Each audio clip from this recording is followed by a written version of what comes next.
Olá meus irmãos, sejam bem-vindos ao canal Descomplicando o Espiritismo. Aqui é o Paulo e hoje nós vamos continuar o nosso estudo sobre o Livro dos Médiuns. Agora entrando no capítulo 4 da primeira parte, onde Kardec trata dos sistemas. Ou seja, ele fala dos diversos sistemas que as pessoas inventavam ou queriam apregoar ao Espiritismo para dar uma explicação a tudo aquilo que acontecia, tá? É um capítulo bem interessante também. Antes de mais nada, se você não é inscrito, por favor, se inscreva, clique no botão do sininho, ative os alertas para você receber os alertas dos vídeos, porque senão não chega para você. Deixa sua curtida, deixe seu comentário, se você tiver dúvidas, comentários, qualquer coisa assim, por favor, deixe aí e compartilhe o vídeo que também ajuda muito no canal, tá bom? Vamos lá então. Kardec começa aqui esse capítulo, no item 36, falando sobre o surgimento do Espiritismo, de como os sistemas diversos foram criados. Eu vou passar direto sobre isso e vou entrar então nos sistemas em si. O primeiro deles, do item 38, é o sistema do charlatanismo. Aqui eu vou parafrasear. Antes, dar explicação.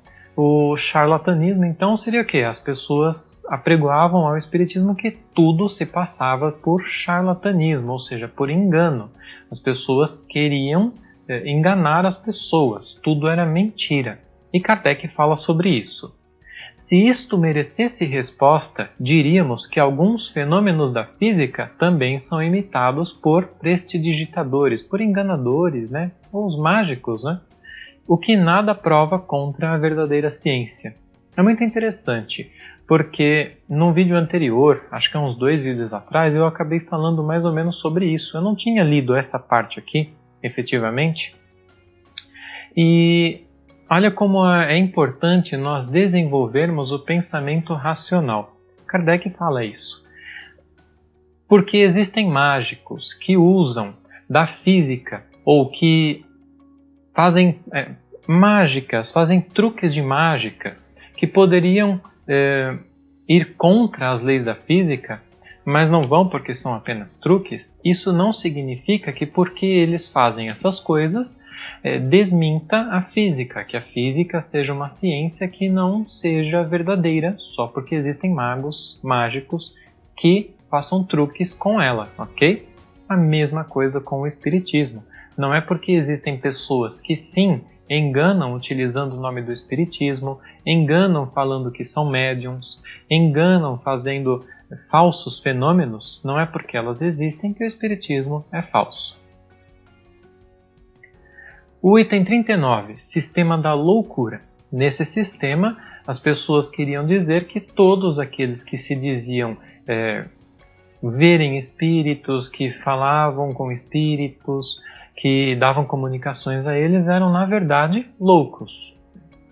Muito interessante o comentário de Kardec, porque veja só, efetivamente, forçoso será convir em que essa loucura, se existe, apresenta uma característica muito singular, a de atingir de preferência a classe instruída, em cujo seio conta o Espiritismo até o presente a maioria dos seus adeptos. Lá na época de Kardec, 1860 mais ou menos, o Espiritismo estava ganhando muito vulto, muito interesse entre a classe mais culta, entre cientistas, entre médicos, entre a classe mais abastada. Isso já era de muito interesse, porque Kardec diz, é interessante que essa loucura atinge justamente aqueles que são mais instruídos, aqueles que têm mais ciência. Interessante, Se entre estes algumas excentricidades se manifestam, ou seja, se entre alguns desses, como sempre haverão, algumas excentricidades, pode ser que tenha um louco ali no meio, elas nada provam contra a doutrina, do mesmo modo que os loucos matemáticos não provam nada contra a matemática. Próximo item, o 40, é o sistema da alucinação. Nele, as pessoas diziam que todos aqueles que se diziam comunicar com espíritos, na verdade, estavam tendo alucinações, ilusões do sentido. Vou parafrasear. Assim, o observador estaria de muito boa fé, ou seja, aquele que se dizia médium e tal, ou que estaria observando os fenômenos, ele se diz de boa fé. Não é que ele está querendo mentir, ele está apenas tendo ilusões. Quando diz que viu uma mesa levantar-se e manter-se no ar sem ponto de apoio, a verdade é que a mesa não se mexeu. Ele a viu no ar por uma espécie de miragem, por uma refração, alguma outra coisa, é uma ilusão, tá? É muito interessante, né, pensar sobre isso, porque como poderia ser explicado isso quando várias pessoas testemunham a mesma coisa? Quando várias pessoas, ademais, muito inteligentes, muito cheias de sabedoria, sérias, testemunham a mesma coisa ao mesmo tempo, uma alucinação coletiva, tudo bem, poderíamos convir que isso pode acontecer uma vez. Uma alucinação coletiva, existe relato disso na história. Agora, todas as vezes, em todas as reuniões, serem alucinações coletivas? Acho que seria um pouco estranho, né? 41. Sistema do músculo estalante. Essa aqui é uma coisa muito pontual. Um médico lá disse que aquelas batidas, as pancadas que se ouvia, na verdade não passavam de um músculo do ouvido, que o músculo em si é que causava os estalos. E assim, é uma teoria bastante boba de alguém que não foi nem conversar, não quis nem saber do que se tratava, porque por mais que isso poderia acontecer com um indivíduo, e isso poderia acontecer, como poderia acontecer com vários? Como poderia outras pessoas ouvirem batidas na mesa produzidas pelo músculo de uma pessoa ou de todos ao mesmo tempo? É uma coisa meio forçosa demais, né? Kardec até fala: reconheçamos, pois, que esse médico julgou sem ter visto, ou sem ter observado tudo e observado bem. Muito importante, gente. Tem muita gente, e eu não estou falando isso para a gente ir lá e ficar enchendo o saco dos outros, mas às vezes nós que estamos aqui fazemos isso, nós julgamos as coisas sem conhecer. Tanto quem está fora julga o Espiritismo sem conhecê-lo, sem ter estudado, quanto nós julgamos os outros, as outras religiões, os outros sistemas, sem ter conhecido. Se nós não sabemos, se nós não lemos, se nós não entendemos do que se trata aquilo, façamos como Kardec, nos isentemos de proferir opiniões aprofundadas. Eu posso apenas dizer: não posso falar sobre isso, eu não conheço, me parece um pouco estranho, mas eu não estudei sobre isso, então não posso falar, não vou criticar, ok? 42. Sistema das causas físicas. Nesse sistema, as pessoas queriam dizer que tudo não se passava de causas físicas, ou seja, um fenômeno elétrico, um fenômeno magnético, diversas causas. E isso Kardec, lembremos, Kardec, cientista, muito conciso, muito consciente, dizia: sim, isso é possível. Quantas vezes nós escutamos móveis estalarem, por exemplo, e isso se trata apenas do efeito do clima, de aquecer, de esfriar, as coisas estalam. Isso é uma característica dos materiais, expansão e retração. Contudo,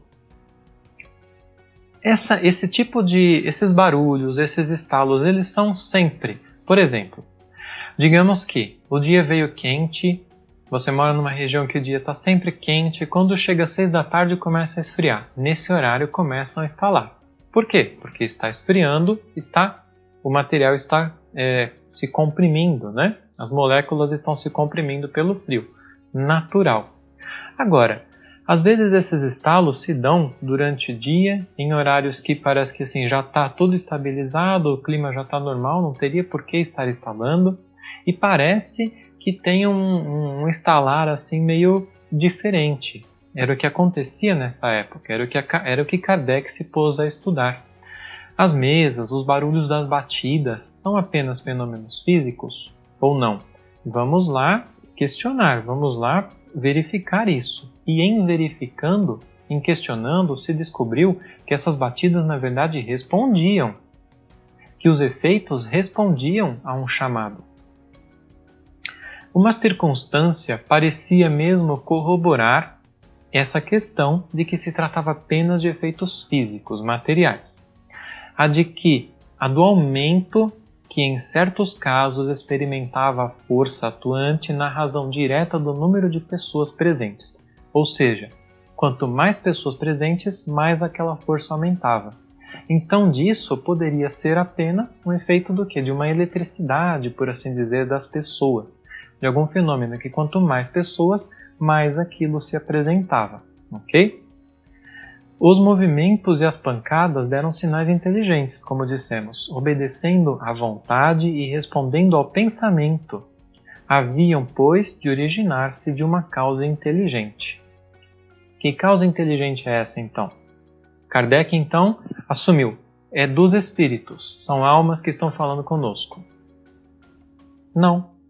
Por isso que é muito importante fazer essa leitura, esse estudo. Kardec nunca assumiu nada como uma verdade absoluta. Na verdade, a possibilidade de ser dos espíritos foi a última coisa que ele foi forçado a entender. Ele viu que naquilo havia uma resposta. Peraí, mas como assim resposta? De onde vem essa resposta? Por que a gente instituiu? Ó, você vai responder 2 batidas é sim, 1 batida é não. E quando ele perguntava, 2 era sim, 1 era não, de uma forma racional. De onde está vindo isso? Entramos então no sistema do reflexo, onde tudo isso não seria mais do que um reflexo das pessoas que estavam ali reunidas. Reconhecida a ação inteligente, como no item anterior, restava saber de onde provinha essa inteligência. Julgou-se que bem podia ser a do médium ou a dos assistentes a se refletirem, como a luz ou os raios sonoros. Era possível. Somente a experiência poderia dizer a última palavra. Vejam só como é importante. Só a experiência, dizemos, podia confirmar ou condenar essa teoria, e a experiência a condenou, porquanto demonstra a todos os momentos, e com os mais positivos fatos, que o pensamento expresso não somente pode ser estranho ao dos assistentes, mas que lhes é muitas vezes contrário, que contradiz todas as ideias preconcebidas e frustra todas as previsões. Muitas vezes, as perguntas que eram feitas, ou um pensamento que permeava entre eles, era prontamente negado pela resposta. Não é isso que vocês estão pensando, vocês estão errados. Por que vocês estão pensando isso? Vocês já não viram aquilo outro? As respostas muitas vezes vinham nesses termos. Como explicar pela reflexão do pensamento as escritas feitas por pessoas que não sabem escrever? As respostas do mais alto alcance filosófico obtidas por indivíduos iletrados, ou seja, que não eram estudados, eram pessoas simples, humildes. As respostas dadas às perguntas mentais ou em língua que o médium desconhece. Muitas respostas, e isso eu já observei, às vezes a gente numa reunião, você pensa em uma coisa, você nem falou, e a resposta vem. Irmão, isso aí que você está pensando, isso que você está passando, vai, tá. Já aconteceu também de, em uma reunião, numa comunicação, o pensamento vir primeiro na minha mente. Passou pela minha mente aquele pensamento, né, de quem ia se comunicar, e em seguida o médium falou a mesma coisa. Muito interessante isso. Vamos então ao 44, Sistema da Alma Coletiva. Ela é uma variante do item anterior, onde se dizia que, na verdade, era um médium e aquele médium tinha uma diversidade de almas, por assim dizer, né? Tem alguns sistemas que, convenhamos, aí sim, enquanto outros falam que o espiritismo é loucura, as outras pessoas parecem que começam a se portar com uma certa loucura só para não confirmar só para não aceitar que são espíritos, né? Dizer que uma mesma pessoa teria múltiplas personalidades e uma pessoa que é aqui, por exemplo, extremamente simples, extremamente alheia de conhecimentos mais avançados, de repente ocupa ela uma outra alma dela, por assim dizer, e passa a dar conhecimentos avançadíssimos, a escrever em linguagem que ela não conhece, a escrever de trás para frente, como Chico Xavier fazia, né?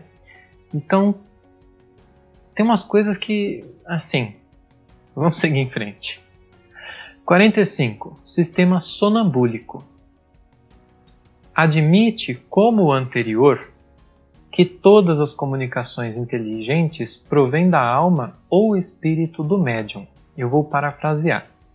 Mas, para explicar o fato de o médium tratar de assuntos que estão fora de seus conhecimentos, em vez de supor a existência nele de uma alma múltipla, atribui essa aptidão a uma sobreexcitação momentânea de suas faculdades mentais, a uma espécie de estado sonambúlico ou estático que lhe exalta e desenvolve a inteligência. Ou seja, era uma pessoa simples, o médium é uma pessoa simples, não tem muitos conhecimentos e por alguma razão não se sabe nem explicar direito como, ele entraria num estado sonambúlico e nesse momento sua inteligência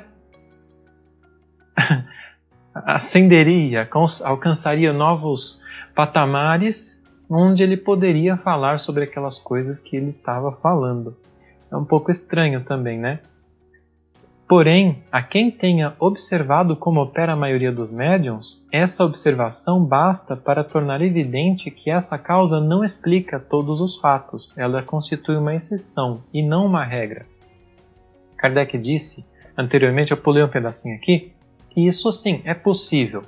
Não que uma pessoa que não saiba nada de repente venha a saber de tudo, né?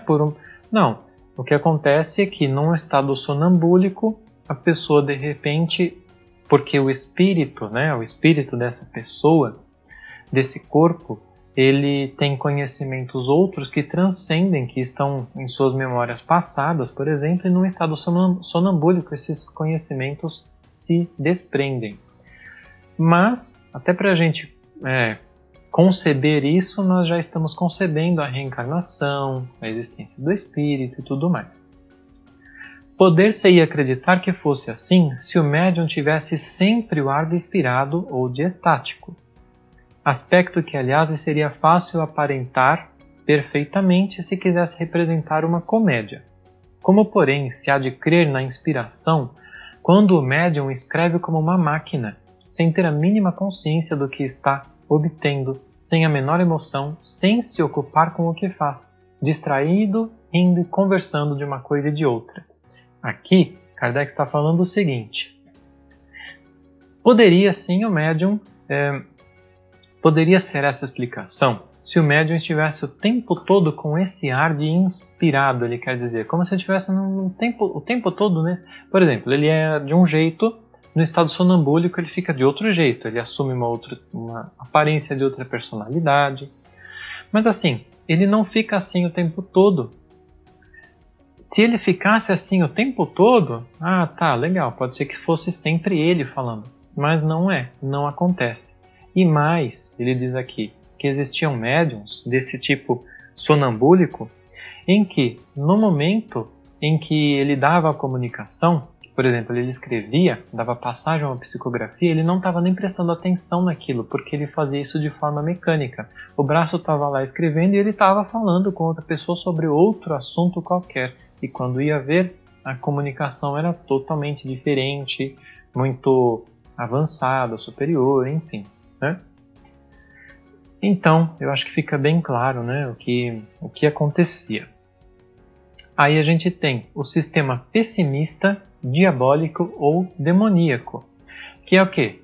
Tá bom, a gente concebe que isso aí são espíritos falando, mas quem fala isso, quem está falando é o demônio. É só o capeta que fala isso, são só os maus espíritos que falam com vocês. Os bons espíritos não podem falar.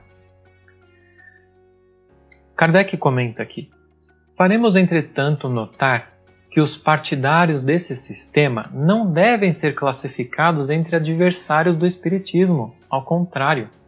Sejam demônios ou anjos, ou seres que se os seres que se comunicam são sempre seres incorpóreos.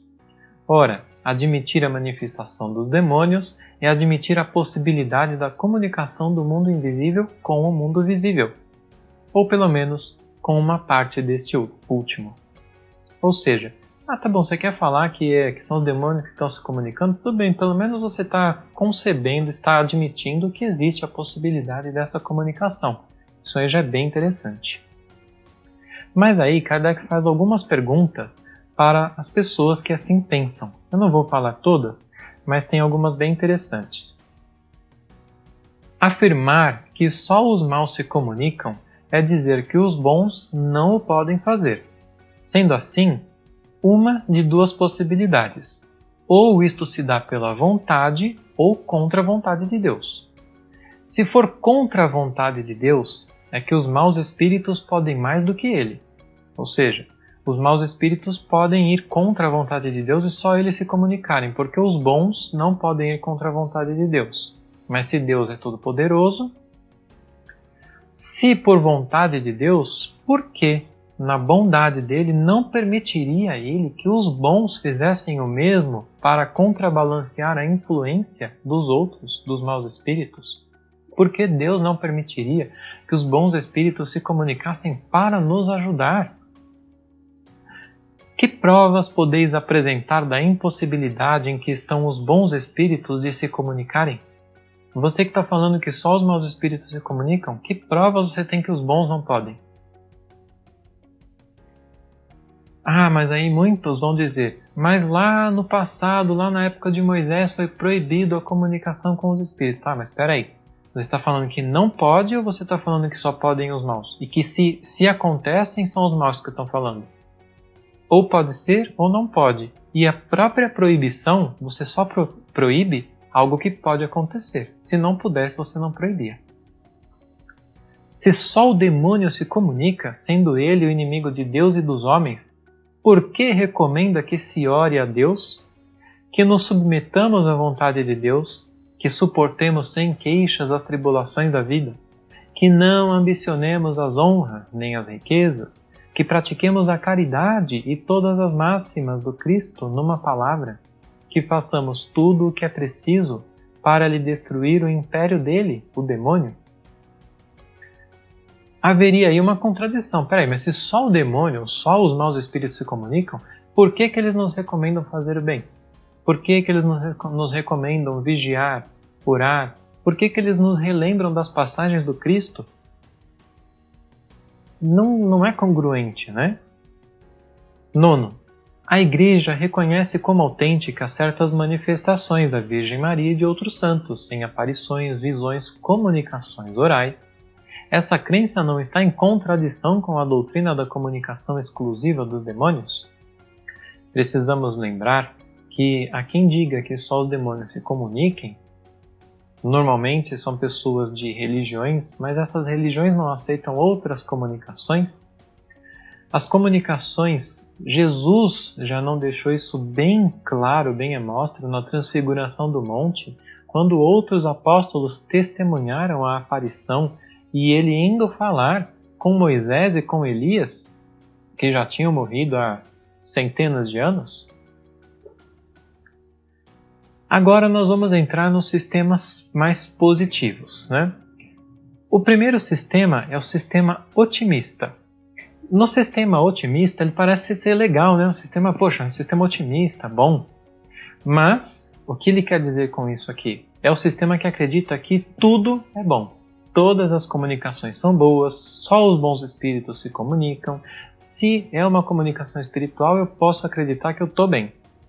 E aí Kardec vem demonstrar que isso não pode ser assim, que nós precisamos tomar cuidado com isso, porque a confiança cega nessa superioridade absoluta dos seres do mundo invisível tem sido para muitos a causa de não poucas decepções.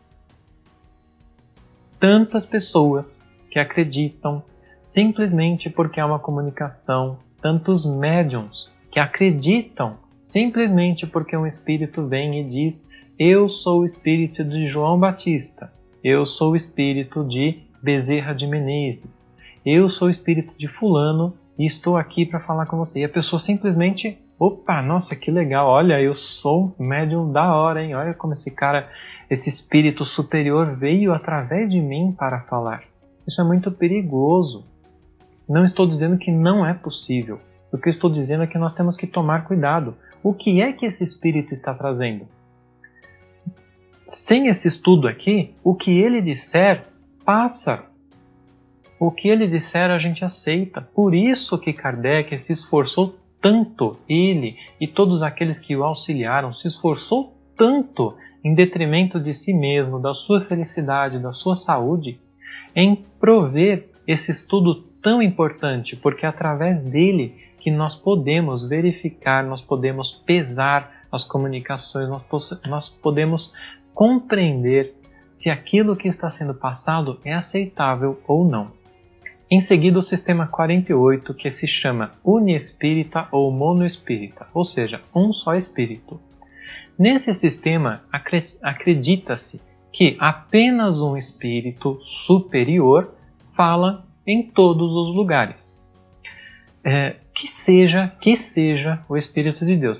O Espírito de Deus fala em todos os lugares.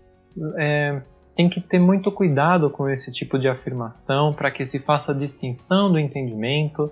Sim, Deus está em todos os lugares. Sim, Deus fala conosco, né? Em todos os lugares, em todas as ocasiões, com todos nós. Mas aqui o que se quer dizer? Um espírito superior, né? Ele falaria com todos. Isso, na verdade, eu nunca tinha ouvido nem falar de alguém que acreditasse nisso, porque isso se demonstra prontamente impossível, porque nós temos em diversas comunicações, e isso acaba caindo no problema do item anterior, de você acreditar sempre, né? Existem diversas comunicações, outras muito superiores, outras inferiores, comunicações mesmo de espíritos sofredores, de espíritos criminosos, de espíritos que vociferam, que xingam. Então não pode ser o mesmo espírito, né? Eu acho que isso fica bem claro para a gente já. E aqui nós temos, por último, o sistema multiespírita ou poliespírita, o que ele quer dizer? Muitos espíritos. E para a gente aqui, isso aqui já ficou bem claro, né?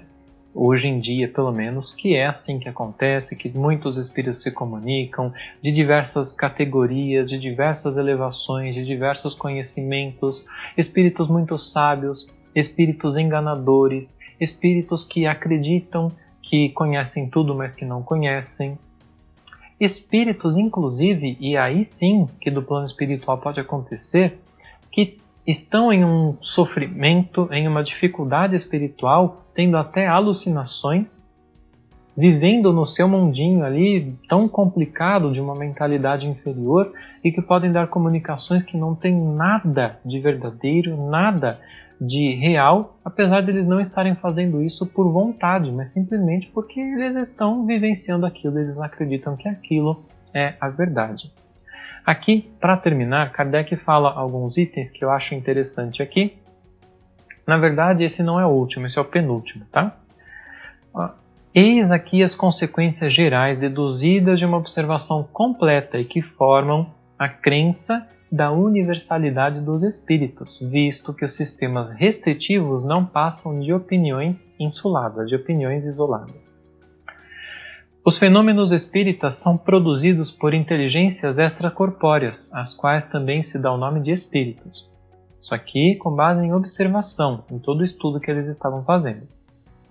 2. Os espíritos constituem o mundo invisível, estão em toda parte e povoam infinitamente os espaços. 3.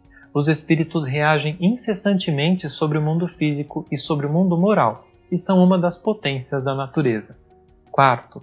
Os espíritos não são seres à parte dentro da criação, mas as almas do que hão vivido na Terra ou em outros mundos, e que estão fora, que se desencarnaram, que estão fora do invólucro corpóreo. De onde se segue que as almas dos homens são espíritos encarnados e que nós, morrendo, nos tornamos espíritos. Lembrando aqui que Kardec fazia uma distinção para ficar fácil de entender. Alma é o espírito encarnado, espírito é o espírito desencarnado. Hoje se tornou muito comum entre nós dizermos sempre espírito. Eu, Paulo, sou um espírito que ocupo este corpo. Quando eu morrer, quando eu desencarnar, eu não me torno um espírito. Eu sou um espírito. É apenas questão de palavras, ok? Há espíritos de todos os graus de bondade e de malícia, de saber e de ignorância. Todos estão submetidos à lei do progresso e podem chegar à perfeição, mas como têm livre-arbítrio, lá chegam em tempo mais ou menos longo, conforme seus esforços e vontade. 7. São felizes ou infelizes de acordo com o bem ou mal que praticaram durante a vida e com o grau de adiantamento que alcançaram. A felicidade perfeita e sem mescla é partilha unicamente dos espíritos que atingiram o grau supremo da perfeição. 8. Todos os espíritos, em dadas circunstâncias, podem manifestar-se aos homens. Indefinido é o número dos que podem comunicar-se. Os espíritos se comunicam por médiuns, que lhes servem de instrumentos e intérpretes. E 10. Reconhece-se a superioridade ou a inferioridade dos espíritos pela linguagem de que usam. Os bons só aconselham o bem e só dizem coisas proveitosas. Tudo neles lhes atesta a elevação. Os maus enganam e todas as suas palavras trazem o cunho da imperfeição e da ignorância. E por último, para finalizar, Kardec vem falar sobre o sistema da alma material. Ele faz questão de colocar esse item aqui, eu compreendo, porque como se fala muito em espírito e perispírito, ou alma e perispírito, é preciso que se entenda muito bem do que se está falando. Nesse sistema, se acredita que a alma e o espírito não são distintos, eles são uma coisa só. E que eles, ou que essa única coisa, progride sempre. É muito importante, entender, porque nessa concepção, a própria alma seria um tipo de matéria. O próprio espírito seria um tipo de matéria. E não é assim que acontece. Por que é importante entender? Por quê? O espírito, ele é sempre o mesmo. O espírito progride, é claro, mas ele não se modifica de um lugar para outro, ele se modifica pelo seu progresso. Já o perispírito, ele se modifica de um lugar para outro. Ele acompanha sim o progresso do espírito, ele se faz mais sutil conforme esse espírito for mais elevado, mas ainda assim ele acompanha onde esse espírito estiver, no planeta em que ele estiver, ele acompanha as modificações desse planeta. Portanto, enquanto o espírito é um, o perispírito pode se apresentar de formas diferentes aonde esse espírito vá, ok? Acho que assim, é uma coisa simples, mas importante de entender. Bom, gente, por hoje é isso. No próximo vídeo nós vamos entrar na segunda parte já, das manifestações espíritas, que é onde eu acredito que todo mundo está esperando, onde Kardec começa a falar da ação dos espíritos sobre a matéria, das comunicações, dos cuidados, dos diversos tipos de mediunidade. Vai ficar bem interessante. Agradeço a você por acompanhar até aqui. Dúvidas, críticas, comentários, por favor, deixe aí embaixo. Um grande abraço, que Deus nos ilumine a todos e até o próximo vídeo.